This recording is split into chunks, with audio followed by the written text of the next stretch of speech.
I'm 71, and I've lived in inner city since I left college. That was a pledge I took. Haven't been shot yet. Haven't been shot at yet. And I've raised 2 children, married a woman. We've lived here for 23 years in this community. It can be survived, and I'm happy. So we're trying to lead by the example and say you can survive it.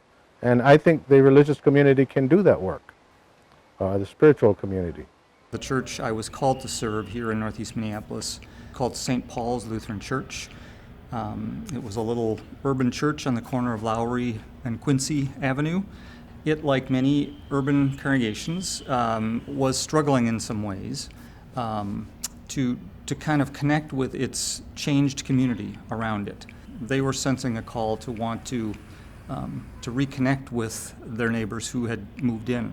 And so we started doing that, and a lot of that was through relationship building.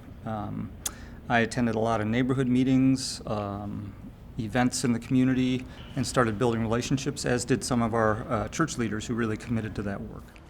My neighbor across the street called and said, "Don, you have to run." And I said, "Run from what?" And he said, "Run for office." And so that we started from there, and he asked me to run because our community is neglected by the leadership of the city, by commerce, by socially, and so we're disconnected.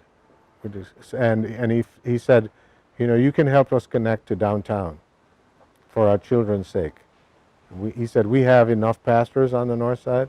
We don't have enough political leaders. And so we need you there.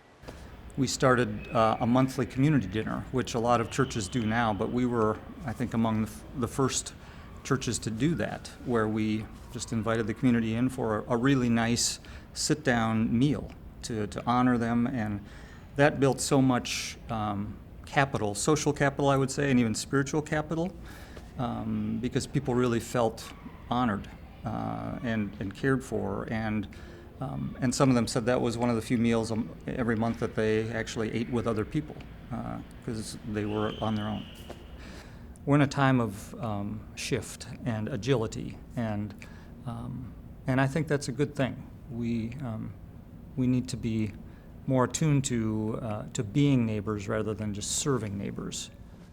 And I'm not just an activist, down with the man, down with the pigs, whatever. I'm not an activist.